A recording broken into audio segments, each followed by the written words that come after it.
আপনারা নিজেরাই দেখতে পাচ্ছেন রাত ৩টার সময় উঠে আমি পাবলিকের কাজ করার জন্য সেলফ এনুমারেশন গভর্নমেন্ট ডট ইনে গিয়ে যখন সার্চ করে দেখি তখন একটাই জিনিসের প্রবলেম হচ্ছে সেলফ এনুমারেশনের যে ওয়েবসাইট আমি ওয়েবসাইটে পৌঁছে গেলাম কিন্তু সেই ওয়েবসাইটে যাওয়ার পরে একটা ইন্টারফেস আমাকে দেখাচ্ছে কিন্তু যেটা আমি 13ই আগস্ট সকাল অবধি 6টার পরে খুলে দেখেছি অনেকে 9টা অবধি ভালো কাজ করতে পেরেছি।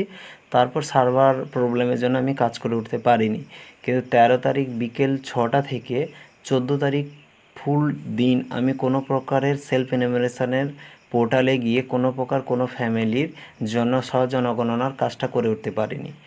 বর্তমানে এখন আমি 3টার সময় উঠে চেষ্টা করছিলাম যে কাজ হচ্ছে কি হচ্ছে না এই বিষয়টা দেখার জন্য, কারণ এই রকম কোনো নোটিশ তো ওয়েবসাইটে দেয়নি। তা বর্তমানে কোনো বন্ধুরা যদি 14 তারিখে কোনো প্রকারের কাজ করে যাচ্ছেন কন্টিনিউ, সেই বিষয়ে আমাকে কমেন্ট সেকশানে মেসেজ করবেন।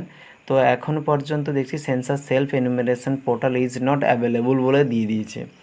12টা AM থেকে 6টা AM, অর্থাৎ রাত 12টা থেকে 6টার মধ্যে কোনো কাজ করতে দিচ্ছে না। কিন্তু কেন হচ্ছে না কি ব্যাপার, কিন্তু 15 তারিখ ডেডলাইন বেঁধে দিয়েছে সমস্ত ফ্যামিলিকে সেলফ এনুমারেশন নিজে থেকে করে নিতে হবে, যার আইডি নাম্বারও আপনাকে বের করে নিতে হবে। যদি এটা হয়ে থাকে তাহলে সাধারণ মানুষ কি করে আমরা কাজ করব, এবং এর হয়রানির শিকার সাধারণ মানুষ হচ্ছে এই পোর্টালে।